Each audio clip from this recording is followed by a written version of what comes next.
Olá, amadas, amados, nós estamos agora em Gênesis 37.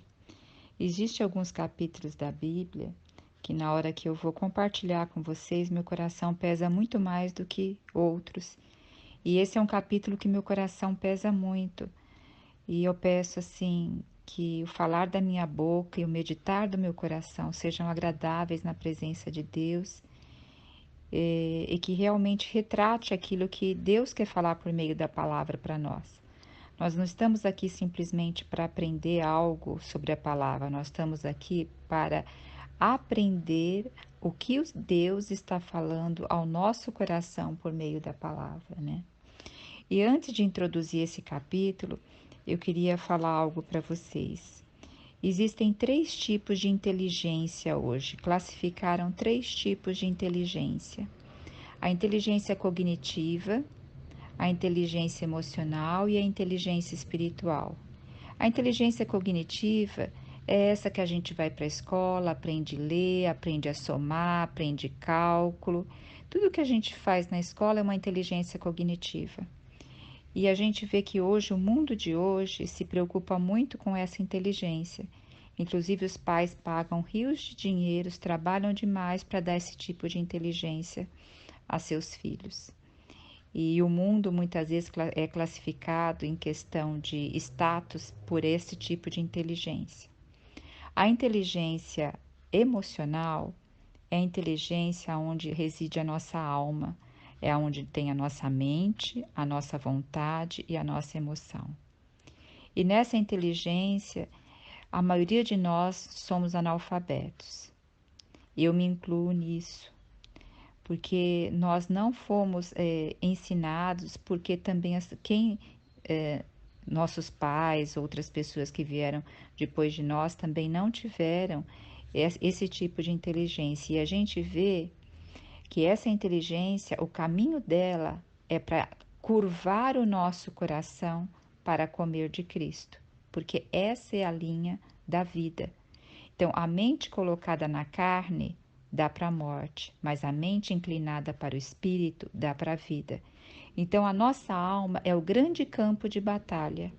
E a Bíblia também nos relata que o inimigo de Deus, o Satanás, ele é o inimigo das nossas almas.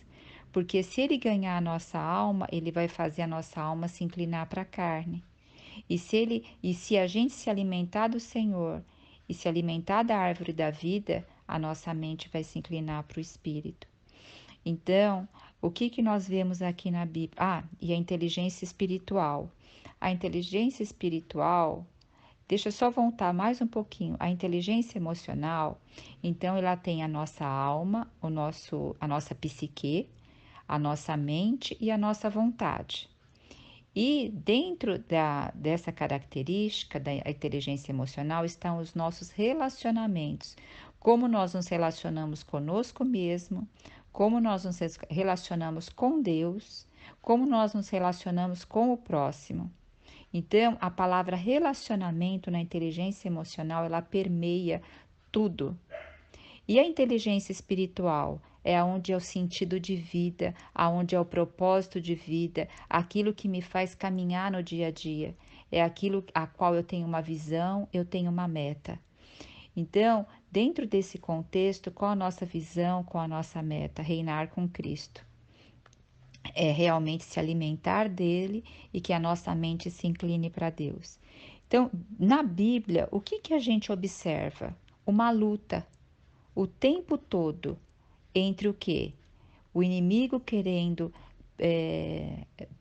perturbar, não, corromper cada dia mais o corpo do homem e a alma do homem, e Deus, pelo seu plano eterno, sendo fiel ao seu plano eterno, tentando conduzir o povo dele a olhar para ele, a se inclinar para o Espírito.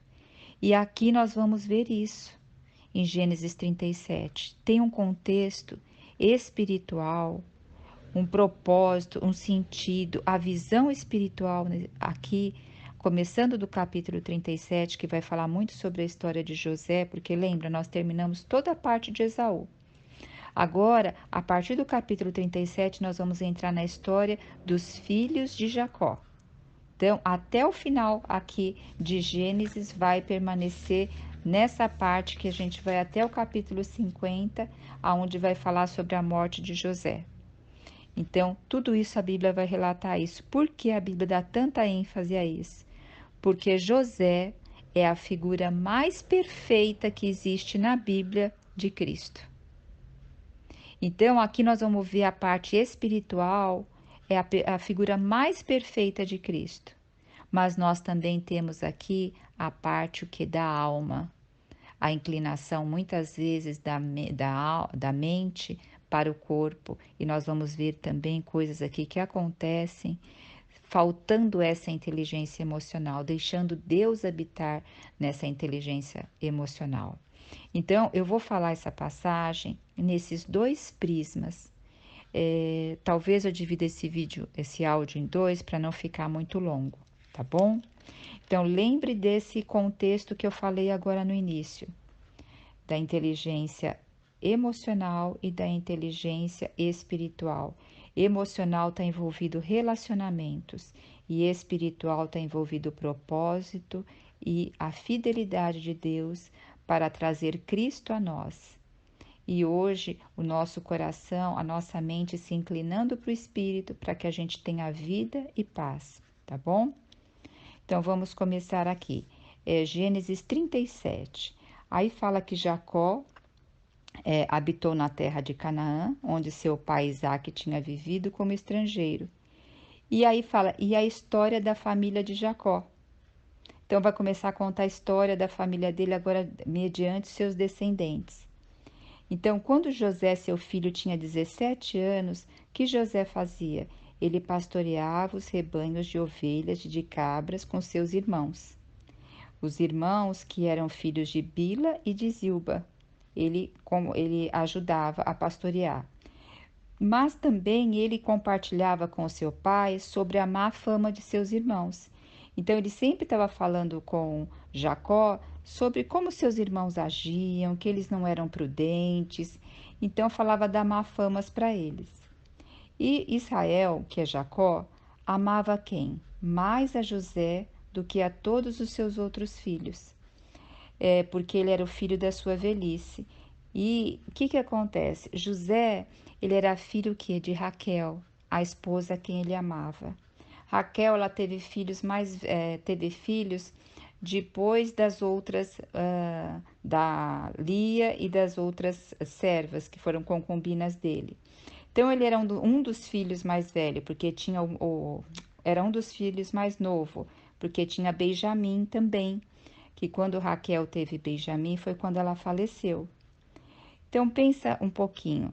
Provavelmente, além de José ser filho entre os filhos mais novo, era filho da esposa amada e José ficou sem mãe cedo. Então, dá a entender que Jacó também ficou mais próximo de José, por esses três motivos, né? Raquel, um filho mais novo, e a mãe não era tão presente, a mãe não era mais presente, né? E ele tinha José como favorito. E o que ele fazia? Ou melhor, o que ele fez? Ele fez uma túnica adornada. Essa túnica é uma túnica assim, que tinha mangas longas, que eram túnicas mais coloridas. Então chamava atenção essa túnica.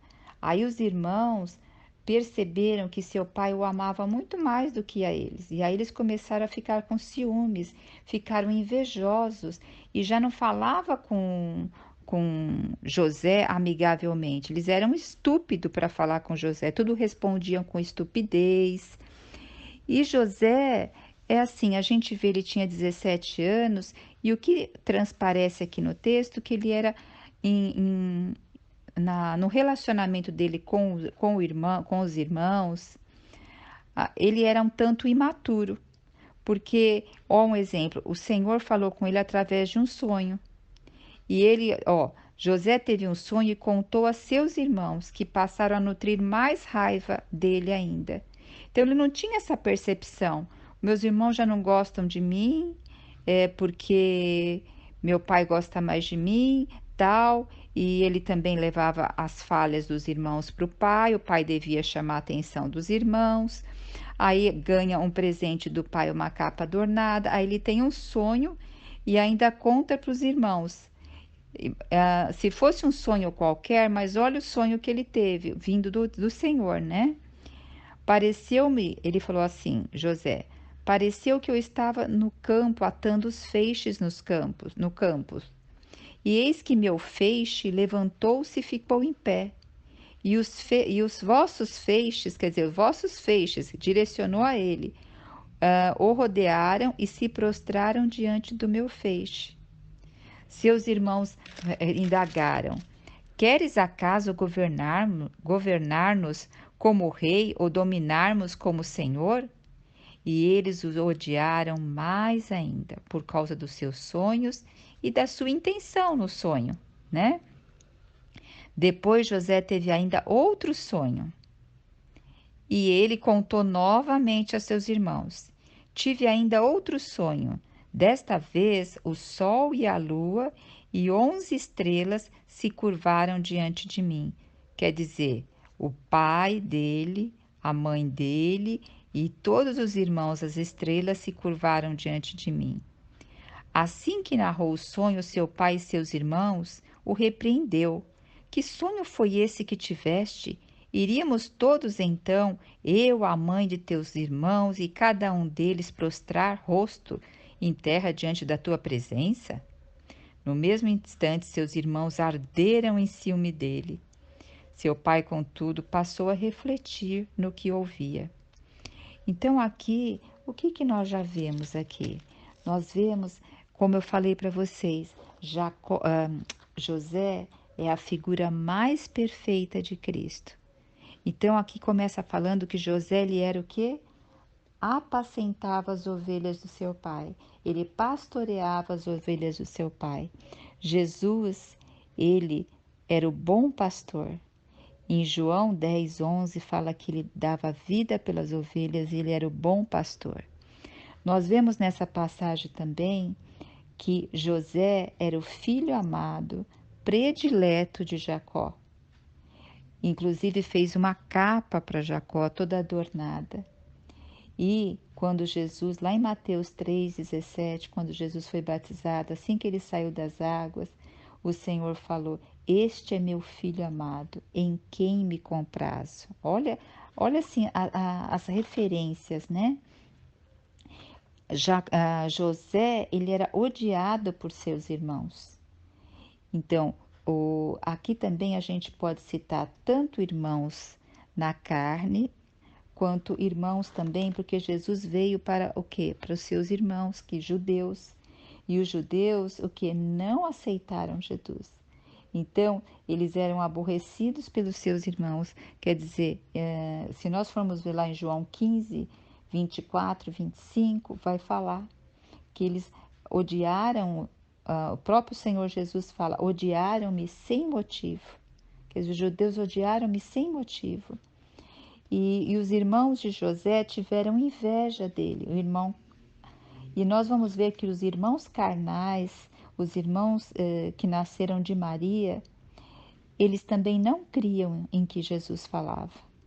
Só depois, com o tempo, foram crer, né? Em Apocalipse 12:11, a gente também vê um versículo falando assim: viu-se grande sinal no céu, a saber, uma mulher vestida do sol, com uma lua debaixo dos seus pés e uma coroa de 12 estrelas na cabeça, fazendo referência com esse segundo sonho que José teve. Ele fala aqui 11 estrelas, porque ele não contou ele. Mas aqui fala de 12 estrelas. Então a gente vai vendo várias semelhanças aqui depois nós vamos ver mais para frente a vida de José também, as semelhanças com Cristo, tá? E também o que nós podemos ver aqui? Nós vimos a parte espiritual, né? O propósito de Deus, a visão do Senhor. E também nós vemos o que aqui? Nós vemos a parte imatura de Jacó. Veja só, Jacó, ele passou por essa situação. Lembra do pai dele, Isaac? Isaac, ele tinha preferência por Esaú.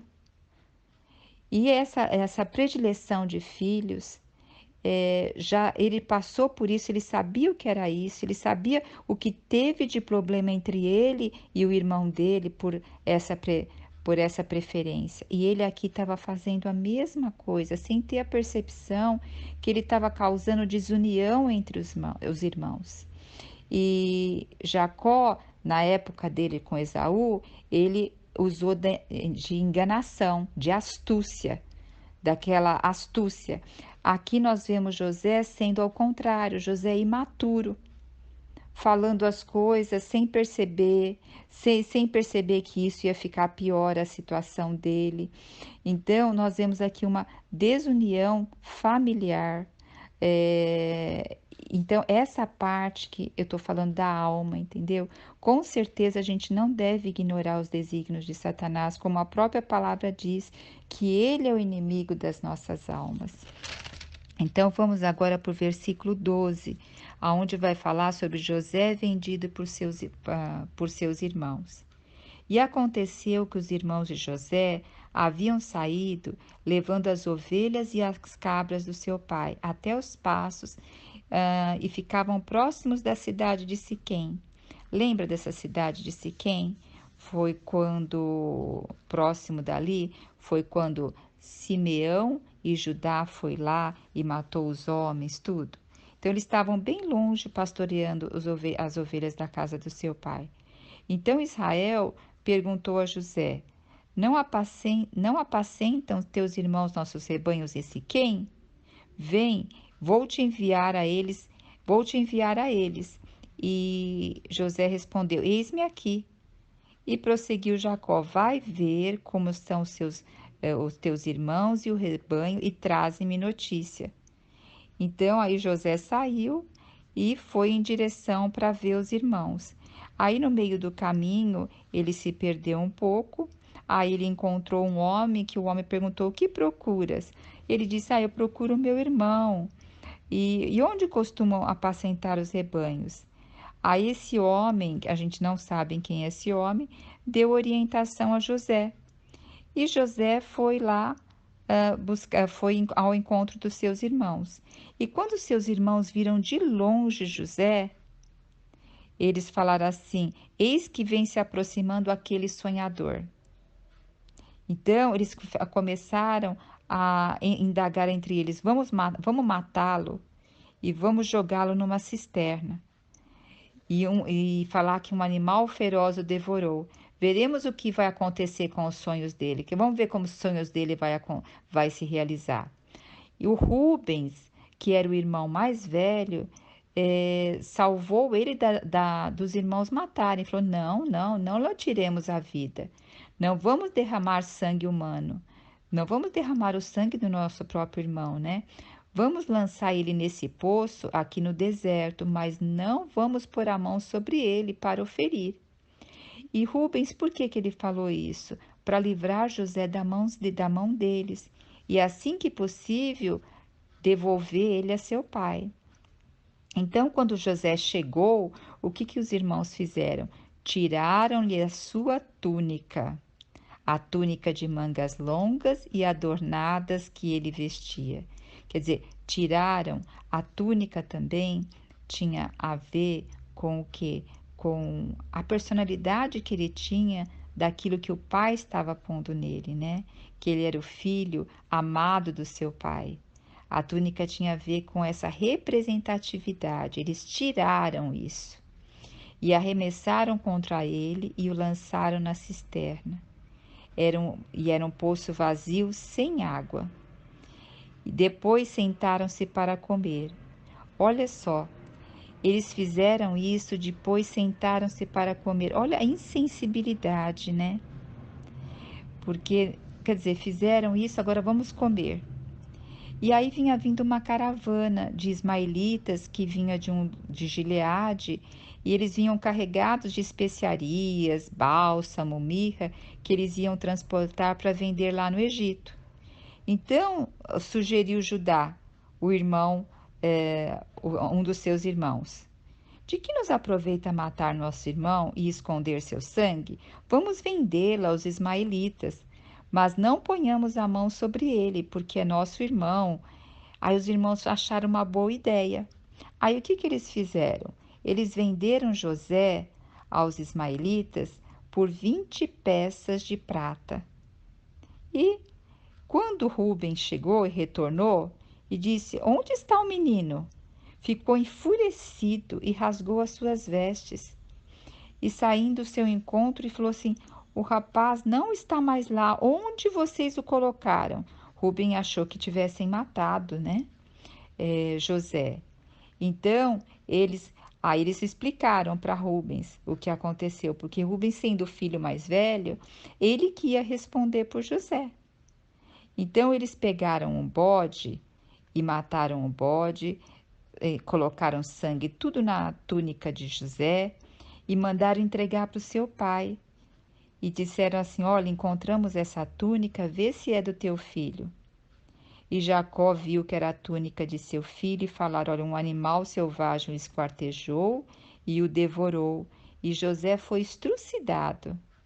Jacó rasgou as suas vestes. Rasgar as suas vestes significa uma tristeza muito grande. E vestiu o pano de saco. É quando rasga o coração. Rasgar as vestes é quando o nosso coração está rasgado de dor. E vestiu o pano de saco, quer dizer, não sou ninguém. E pela tradição ele pranteou durante muitos dias por seu filho amado. E todos os seus filhos e filhas. Então, aqui, quando fala seus filhos e filhas, na palavra, na Bíblia, só relata Diná, mas provavelmente ele teve outras filhas também.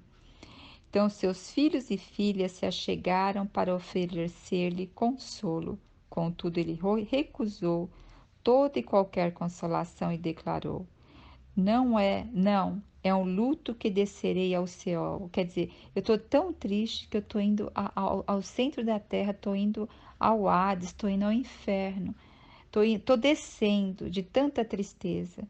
Eu estou descendo à terra para encontrar meu filho. E continuou a chorar a perda de José.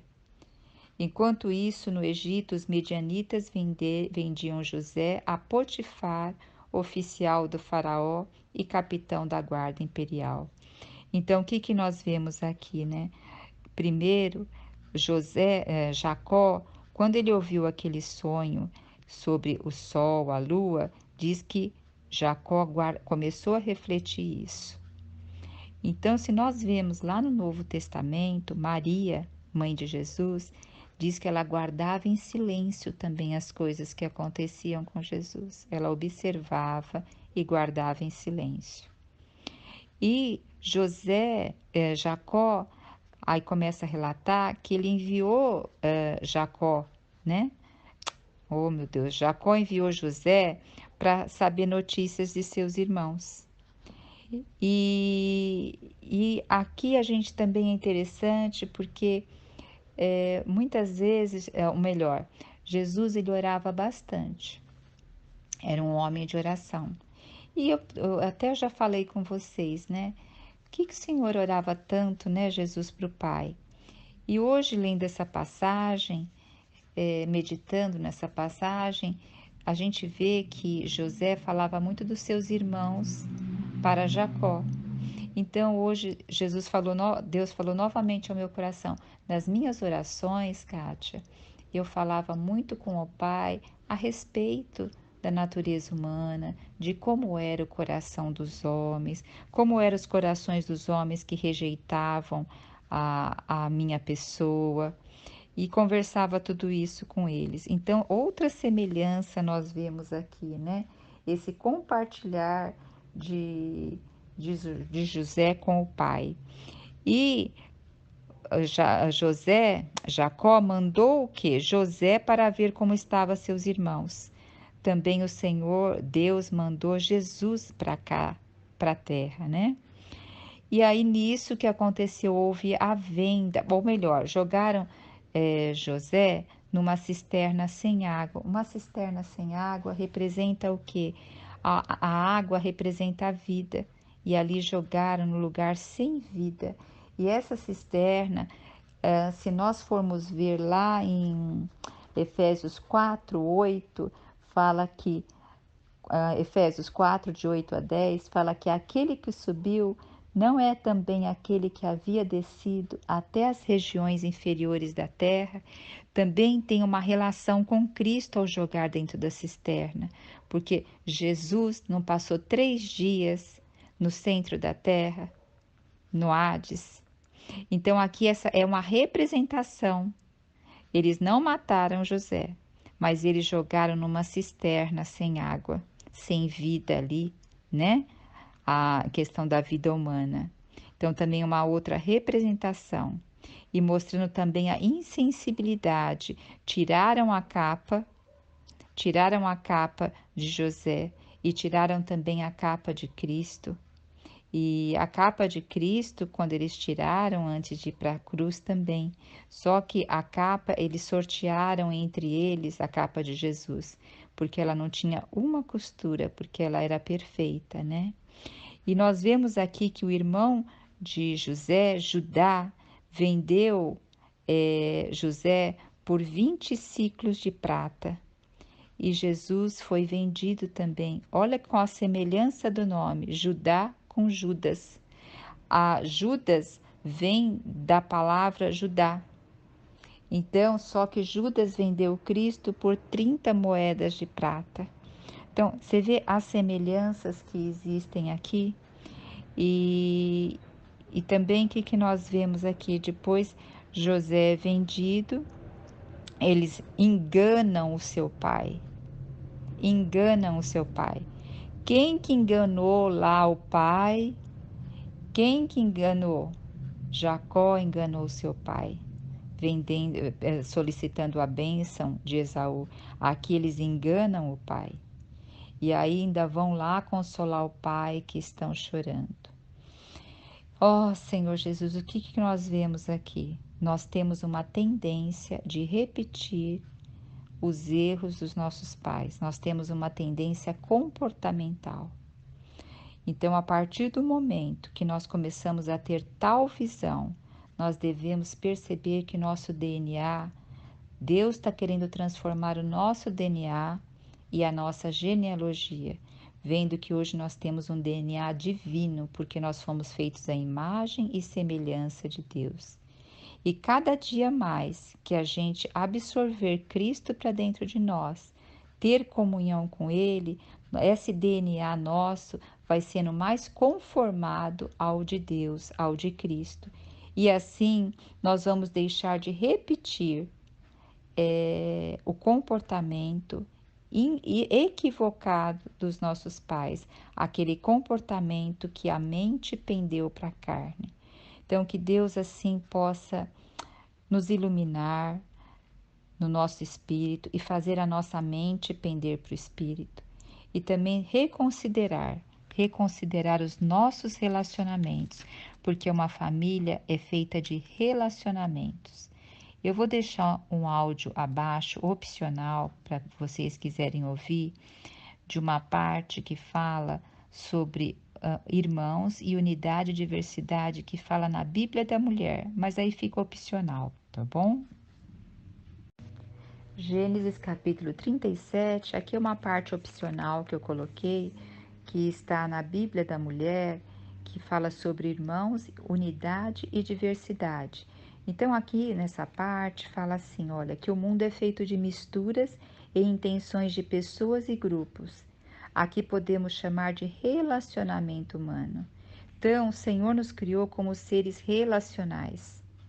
Não tem como nós não nos relacionarmos. Quando o Senhor depois falou para Adão, não é bom que o homem esteja só, far-lhe-ei uma companheira. Então nós somos seres relacionais. E um dos maiores problemas nossos são as relações, né? A sociedade existe como resultado das relações.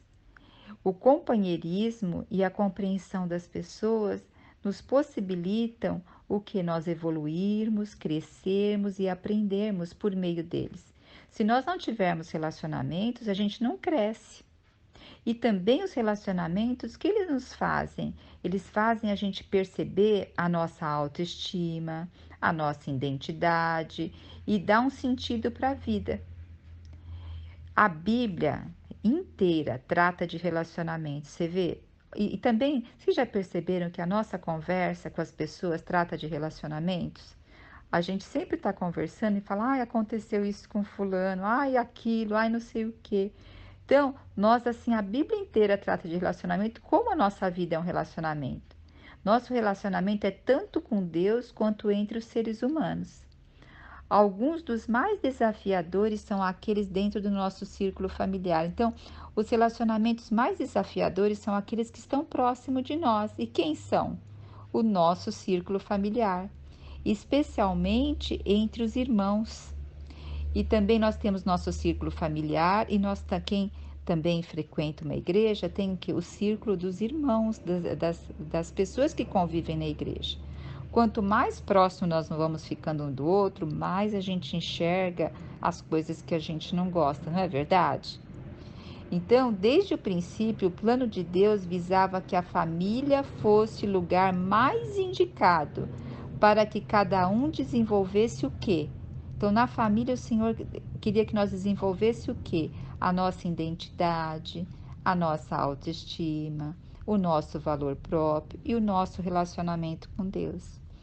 Por isso que nós vamos ver depois ao longo da Bíblia que o Senhor diz para ensinar os filhos a palavra de Deus, né?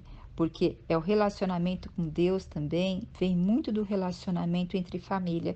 Eu quero fazer uma observação aqui. Geralmente, quanto mais famílias disfuncionais houver, mais dificuldade as pessoas têm de se aproximar de Deus. Porque dentro da família, a gente tem uma representação, figuras de Deus dentro da família. Nós temos Deus, nós temos o nosso Pai como o representante dentro da família, mas como Deus, o supridor, o responsável, o que põe limite, né? E o Espírito Santo é mais como mãe, que põe no colo, que afaga, que dá carinho, que consola, dá conselhos. Então, a família já é uma representatividade da igreja e de Deus. Então, quanto mais nós tivermos uma família funcional, é mais fácil muitas vezes a gente enxergar Deus. Mas isso não se limita da gente ser uma nova criatura em Cristo Jesus. Continuemos aqui. Nossos irmãos têm um papel importante para ajudar a determinar não apenas quem somos, mas também quem seremos. Então, os irmãos. Os relacionamentos entre irmãos também possibilitam que cada um tenha a oportunidade única de dar e receber amor. Então, assim, entre irmãos da família, a gente dar e receber amor. E vocês perceberam que dentro da família a gente desenvolve tolerância, apreço pelos outros, a gente desenvolve habilidade de comunicação. Nossa, olha, a gente desenvolve capacidade de perdoar e uma genuína compreensão sobre o companheirismo. Nós perdoamos um irmão da carne nosso 1000 vezes. A gente fica perdoado, a gente fica magoado, mas perdoa. É regado com amor, mesmo estando com problema. Mas vai outra pessoa fazer o que nosso irmão de carne fez. A gente fica anos sem perdoar, né? Mas a tendência de perdoar os da família é maior. E a Bíblia oferece 3 princípios sobre relacionamento entre irmãos, né? Devemos permitir que nossos irmãos tenham liberdade para desenvolver suas próprias características e habilidades e busquem o exclusivo chamado de Deus para as suas vidas.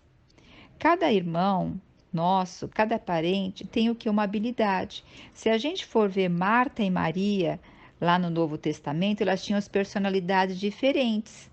Mas mesmo assim, cada uma teve o seu relacionamento exclusivo com o Senhor.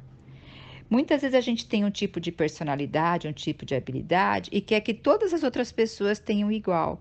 Não, o Senhor deu diversidade e é na diversidade que o Senhor ama cada um, né? Não devemos criticar nossos irmãos em públicos, mas resolver sempre as nossas diferenças num círculo familiar privado. Lembra de Miriam, que quando criticou Moisés, como que ela foi, o que Moisés tinha casado com uma esposa que não era cananeia, que não era da família, e aí Miriam criticou, e ela recebeu aqui uma paga por isso, né? E o terceiro item, devemos nos alegrar, não invejar ou hostilizar quando coisas boas acontecem a nossos irmãos. Eu lembro que uma vez eu estava assistindo uma palestra de um psicólogo e ele diz, uma pessoa perguntou, mas o paciente nunca tem alta? Ele falou assim, eu dou alta para o meu paciente quando ele consegue se alegrar com a vitória daquele que o incomodava. E hoje, sabe, quando eu estava lendo e meditando na palavra do Senhor, e eu cheguei nesse item aqui que nós devemos nos alegrar, não invejar ou hostilizar quando coisas boas acontecem a nossos irmãos. Ontem aconteceu uma coisa boa com uma pessoa e eu fiquei um pouquinho assim enciumada. E hoje eu pude me arrepender quando eu li isso daqui. E eu orei, Senhor, eu quero me alegrar com a vitória dessa pessoa. Senhor, continua falando ao coração dela. Continua trabalhando no coração. Senhor, que todas essas, assim, as bênçãos a alcance. E eu me alegre com as bênçãos que está sendo revelada na vida dessa pessoa. Então, nós devemos nos alegrar com a vitória que acontece na vida de outrem, né? E isso é a percepção, porque um exemplo, se eu fosse deixar a minha alma, ela penderia para a carne e eu ficaria o quê? Com ciúmes. Mas quando eu percebi esse sentimento em mim, eu propositalmente eu inclinei a minha alma, a minha mente, a minha emoção e a minha vontade, eu inclinei para o espírito. É isso que eu estava dizendo no início para vocês, tá? Devemos, aqui é o 4. Devemos procurar fazer sempre o melhor para apresentar nossos irmãos ao Senhor e desenvolver a sua fé, como fez André. André era um dos discípulos de Cristo. Quando o Senhor chamou André, André foi lá e apresentou depois Simão Pedro a Jesus. Então, estender aquilo de bom a nós para os nossos irmãos. Uma vez que o modo como cada irmão se relaciona com o outro é amplamente baseado na percepção que cada um tem de seus pais em relação a eles. Sobre os pais pesa a grande responsabilidade de dar a todos os filhos o mesmo amor e valor, exatamente como faz nosso Pai Celestial. Um grande problema entre a família é a preferência dos pais para com os filhos. Então, isso desperta realmente, desperta tribulação entre os irmãos, né? Mas, ao mesmo tempo, cada filho precisa ser educado de acordo com sua capacidade e atributos individuais. Então, não é porque um tem uma capacidade X e o outro tem capacidade Y, que um é melhor que o outro e eu vou amar um mais do que o outro. A unidade e diversidade devem estar ligados à união familiar e à individualidade. Tudo dentro do mesmo sistema único de metas e orientação da família. Ó Senhor Jesus, hoje, o que nós vemos? Nós vemos um sistema querendo destruir a família. Porque dentro da família é a base da bênção de Deus. Que nós possamos levar a nossa mente para o espírito e termos também essa inteligência emocional de nos relacionarmos focado naquilo que o Senhor tem preparado para cada um de nós.